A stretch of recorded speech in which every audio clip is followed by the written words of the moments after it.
Hoje vamos começar com uma pergunta interessante, com uma pergunta intrigante, que vem sendo feita ao longo do tempo, ao longo da história da humanidade. Como surge a vida? Como ela evolui? Mas não estou me atendo à vida lá no início, lá nos primórdios. Estou me atendo à vida como ela surge agora, à sua frente, nos dias atuais. Imagine você vivendo na época das cavernas, há 40, 30 mil anos, tentando explicar e entender isso. Imagine na época da Idade Média, época medieval, você tentando explicar ou entender. Imagine hoje mesmo. Muitas pessoas ainda confundem como ela surge. Como é que surge os micro-organismos que fazem o arroz, o feijão estragar quando eles ficam muito tempo fora do fogão, ou melhor, fora da geladeira, ou mesmo muito tempo dentro da geladeira? Por que é que eles estragam? Às vezes fica aquela teia, né? Parecendo teia de aranha em cima deles. Como é que surgem os tapurus? Imagine você esquecer o lixo no quintal, esquecer o lixo na sua cozinha, dá um passeio, volta, quando abre você se depara com aquele monte de tapuru. Imagina você tentar explicar de onde vem a lagarta. Você olha para a lagarta em cima da folha, aí depois, né? Você imagina que aquilo surgiu, como a minha filhinha pensava, perguntando para ela: ô pai, de onde vem essa lagarta aqui, mostrando a ela? Ela: pai, vem da folha, ela é verde, a folha criou ela. Lembram as ideias de transmutação, né? de alquimia, né? A mãe da química, né? a La Flamel. Mas isso inclusive acontecia comigo, né? Eu, antes de ser biólogo, eu escutava muito da minha avó dizer que os calangos, a gente chama aqui no Nordeste calango, né? Aqueles lagartos, e é conhecido em vários outros lugares assim também, coloridos, que a gente vê no mato, né? Na vegetação, e quando eles iam se tornando velhos, eles iriam perdendo as pernas, a cauda alongando, e eles viravam cobras. Eu falo até sobre isso no vídeo sobre lamarquismo e darwinismo, mais à frente. Depois você dá uma olhadinha lá, é bem legal. Ela dizia que os morcegos eram, na verdade, gabirus. Gabirus são ratos velhos, né? Aquele bichão grandão, que às vezes até tem gato que corre deles. Gato tem medo de encarar um bicho daquele. E parece um gato, imagina um gabiru desse tamanho, dessa altura aqui. Tem gente que corre deles.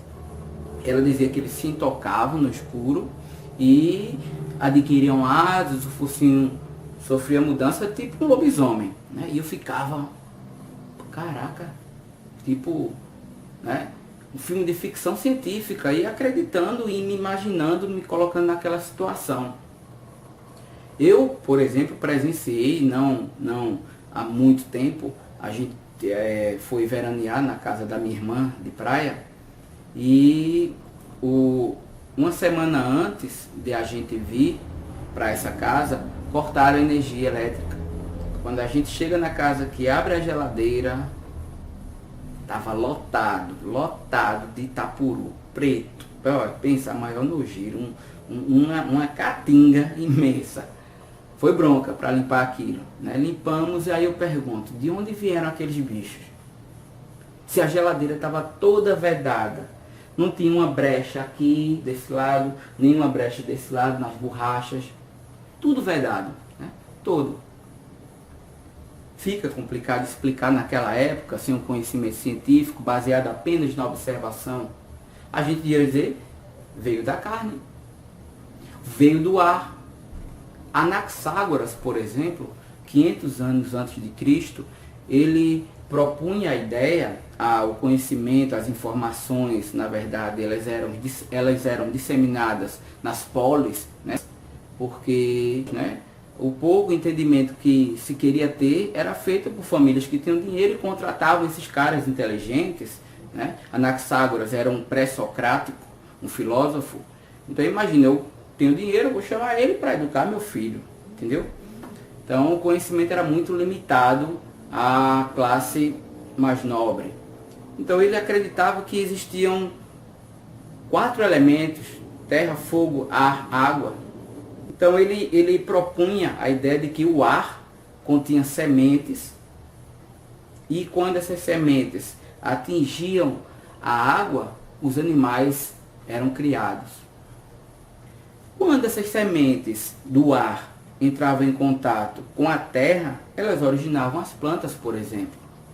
Não é muito difícil você acreditar nisso e não se fazer acreditar, né? Você sendo o contador dessa história. Então, muitas dessas ideias, dessas hipóteses, elas foram, até teorias, elas foram derrubadas ao longo do tempo, foram refutadas. Faltavam recursos, faltavam técnicas para que a gente pudesse avaliar desde a observação até a comprovação daquelas observações iniciais. Isso é o método científico, que a gente não vai trabalhar aqui, mas enfim, a própria ciência, com suas teorias, algumas foram refutadas, mas esses recursos nos permitem avaliar que as mudanças dos organismos, as mudanças do planeta, elas podem ser avaliadas e ainda assim a gente perceber que a vida evoluiu de maneira lenta, de maneira progressiva, de maneira constante. Isso aí é seleção, é mudança, é evolução. Então, eu sou o professor Wellington Sibaldi e hoje vamos falar um pouco sobre abiogênese e biogênese. A biogênese, o termo quer dizer a, não, negação, bio, vida, gênese, origem. Então, ao pé da letra, seria vida que se origina de algo não vivo. Essa teoria, também chamada de geração espontânea, então a gente pode resumir na seguinte ideia: é uma forma de acreditar que a vida se origina de algo não vivo graças a uma força vital, o quinto elemento. Isso, inclusive, foi defendido por William Raven, isso foi defendido por Isaac Newton, René Descartes e tantos outros. Van Helmont, ele imaginava que se você misturasse uma camisa suada, germe de trigo e um quarto escuro e deixasse alguns dias ali naquele local, iriam surgir ratos. Imagina você. E muita gente acreditou nisso. E não estou falando de um ano, 2 anos, não. Isso aí foi o século XVI, XVII, XVIII, XIX. Hoje você iria imaginar, poxa, mas será que esse método de observação não foi falho? Óbvio que sim. Um rato entrou por uma fresta, né, e ali 1 ou 2, né, se reproduziram, houve a reprodução ali dentro e originaram os ratinhos que comeram a camisa, que comeram o trigo e tal. Fácil de observar. Aristóteles era adepto dessa ideia, um grande filósofo, respeitado inclusive hoje em dia. Ele acreditava na força dos elementos naturais, atuando sobre a matéria bruta para originar a vida, graças a uma essência, uma força, uma energia vital. A gente teve então uma época, né, já permeando ali o final da Idade Média, acredito, que não sei se é da época dos iluministas, já percebendo que é preciso uma análise mais técnica, um rigor científico maior. Um deles foi o Francisco Redi, um inglês, né, médico, biólogo, né, que chamavam antigamente de naturalista. Ele começou a imaginar o seguinte, que será que esses tapurus, lembra do tapuru lá da carne? Será que esses tapurus não nascem de outros bichos que pousaram ali, insetos, moscas, pousaram na carne, ele fez o teste. O que ele fez? Ele então pegou pedaços de carne, colocou em frascos descobertos e em frascos cobertos com gás, impedindo a entrada de moscas.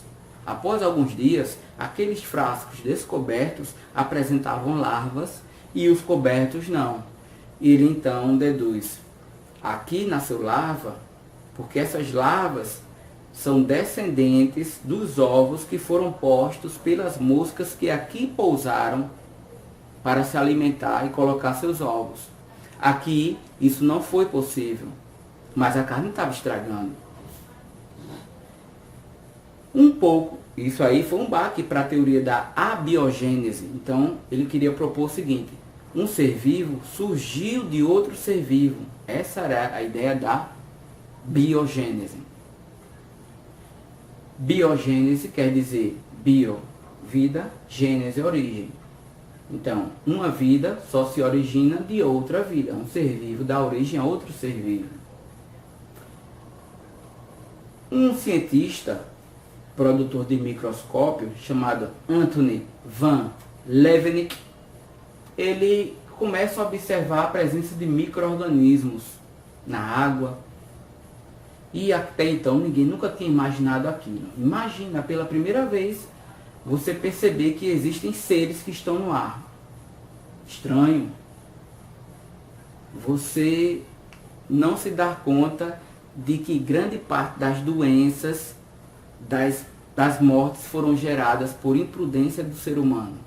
A peste negra.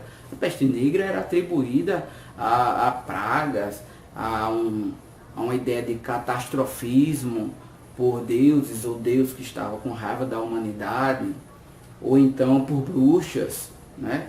Por feitiçaria, e muita gente sofreu por isso na fogueira da Inquisição, etc. e coisa e tal. Então, você perceber que doenças você pega pelo beijo, você pega pelo sexo, imagina você saber que naquela época, por exemplo, camisinha, não existia camisinha. Sabe o que era feita a camisinha? A camisinha era feita de tripa de carneiro. Você imagina. Espera aí, amor, vou colocar aqui a minha tripinha. Calma aí. Veja que desconforto, que ideia. A sífilis, a gonorreia era caos ali naquela época. Fezes, urina, o povo jogava pela janela, corria na frente das casas. Era comum isso. Pulga, rato, você passava, os ratos eram para lá e para cá. Então, era um caos, né? E ninguém percebia isso. Na época, você está lá na festa, as mulheres, né? 15 dias para tomar banho, 6 meses às vezes. O casamento às vezes era marcado perto da época de tomar banho, para ela ficar mais cheirosinha, né? Mais bonita pro cara, né? Então imagina como era, né? O fervor do amor naquela época. Então, quando ela estava lá na festa, dançando, que girava aquele vestido rodado, a caatinga comia no centro e haja leque para cima. E haja perfume francês. Não é à toa que os perfumes franceses são tão valorosos hoje em dia.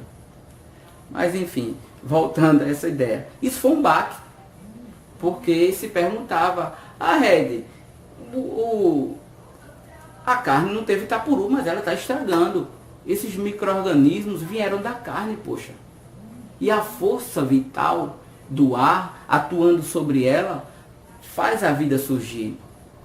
Inclusive, o inglês, o John Needham, ele fez um experimento para provar a ideia da biogênese, né? Para derrubar o Redi, né? Que queria propor a teoria da biogênese. Ele pegava caldos nutritivos, com sangue, inclusive, de carne. Caldo de carne, desse que a gente faz em casa. Imagina, você pega um caldo de carne, bota ele no frasco. Ele aquecia esse caldo, vedava, aquecia de novo e dizia o seguinte: olha, eu aqueci, eu matei os micro-organismos. Mas os componentes do caldo e o princípio ativo que está aqui dentro vai fazer ressurgir a vida. E ressurgia. Bactérias, fungos. Lá a falha aí, óbvia, né? ele não ferveu. Pensando nessa ideia, vem um padre, de novo, veja que o conhecimento se disseminava dentro das igrejas também. Parece um paradoxo, mas a ciência, ela de início foi produzida dentro das igrejas. Logicamente que haviam ressalvas de você propagar aquilo que havia sido descoberto, desde que você não contrariasse o entendimento da Igreja Católica Apostólica Romana à época. Mas o Lázaro Spallanzani, um padre italiano, ele se contrapôs à ideia do Nida. Ele disse o seguinte: bom, eu vou ferver o caldo, e que você não fez, para matar as bactérias, porque esquentando só não mata. A gente sabe disso hoje em dia. Ele pegou o caldo, ferveu, né, vedado, e mostrou que não crescia nada. O caldo ficava estéril, sem vida, não estragava, estava vedado. Isso foi quase 25 anos depois dos experimentos do John Nida. O Nida, então, contra-ataca ele brutalmente, ferozmente, dizendo que ele, quando ferveu o caldo, ele não apenas matou os micro-organismos, mas matou, destruiu a força vital. Que ela é sensível, ela não se submete ao calor, né? E aí o povo volta a acreditar na teoria da biogênese. Isso demora mais um bom tempo, até que finalmente chega o cara, Pasteur, Louis Pasteur. O que é que Pasteur lembra? Imagino, meus alunos falam talvez a mesma ideia, pastel, né? Mas lembra, na verdade, pasteurização, que quer dizer uma técnica de conservação de alimentos onde você esquenta a uma temperatura altíssima, mais de 120 graus, 140, depois você resfria brutalmente. Esse choque térmico você elimina bactérias e micro-organismos que ali existem, usado hoje em dia para fazer leite de caixinha, né? Então, o Louis Pasteur, um francês, ele pegou as ideias todas e fez uma só. O que é que ele fez? Ele pegou um vidro, né, um balão de vidro, um balão de vidro. O pai dele era vidreiro, né, tinha uma fábrica, e inclusive essa fábrica acabou sofrendo um acidente e tal. Ele pediu ao pai para fazer um vidro com pescoço de cisne, com um gargalo retorcido. Ali dentro ele colocou um caldo nutritivo, e quando ele aqueceu esse caldo, ferveu, na verdade. Quando ele ferveu esse caldo, ele, depois de ferver o caldo, para matar, qual o objetivo de ferver? Matar os micro-organismos. Depois de fervido, o caldo evapora, ou melhor, a água evapora. Essa água que se distancia daqui, da fonte, ela se condensa, volta ao estado líquido, e na curva do gargalo, ela forma uma espécie de filtro, que impede a entrada dos micro-organismos que estão no ar, não as sementes. Vejam que isso aí era Anaxágoras. Impede que os micro-organismos, bactérias, fungos, vírus, sei lá o que tiver, entrem no caldo e se reproduzam ali dentro. Aí alguns contestaram: ah, mas você ferveu, você matou o princípio ativo. O mérito dele foi o quê? Deixou aberto. Aí alguns contestaram: você ferveu, você matou o princípio ativo e destruiu as propriedades dos caldos. Ele, para provar isso, o que é que ele faz? Cara, é um gênio, poxa. Quebra o gargalo, que tinha ficado estéril por um longo período, quebra o gargalo e mostra que agora sim vai crescer, antes de acontecer, agora sim vai crescer micro-organismos, porque eles estão no ar e entraram aqui no caldo. Não existe isso de força vital. Existe que um ser vivo gera outro ser vivo. E eu os eliminei aqui, não destruí as propriedades, e vou mostrar isso. Que depois de quebrados, eles vão entrar do ar para cá, vão conseguir se alimentar e se reproduzir, porque as propriedades continuam intactas. A fervura não destruiu isso. Na verdade, não é o caldo que origina a vida. Ele possibilita a vida a partir de organismos que vieram ali, se reproduziram e geraram outros iguais ou um pouco diferentes, né, graças à mutação. E aí ele finalmente derruba a ideia da abiogênese. O que é que ele está dizendo a favor? Biogênese. Vamos então recapitular. A biogênese, os defensores, eu vou ter Aristóteles, Anaxágoras, Isaac Newton, que não entra nesse contexto. Eu vou ter o Needham, defensor da biogênese.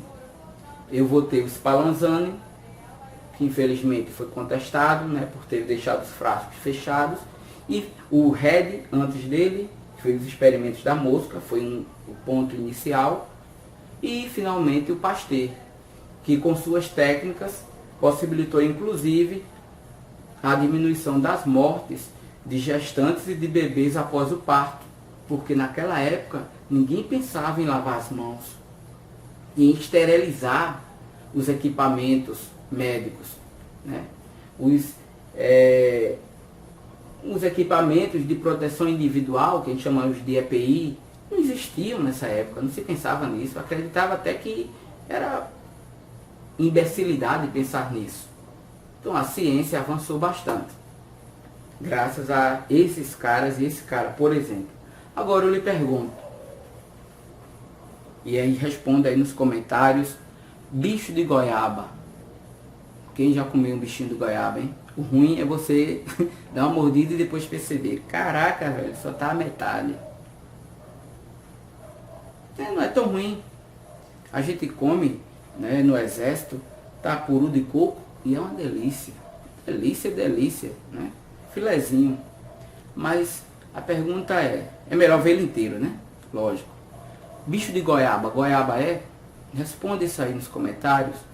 Gente, por hoje a aula é essa. Espero que vocês tenham curtido. Se gostaram, dá um like aí, se inscreve no canal, divulga, porque a ideia aqui é essa, é compartilhar informação para que a gente consiga somar e sair, de certa forma, do obscuro, da falta de conhecimento. Conhecimento é força. Tamo junto. Beijão. Fui.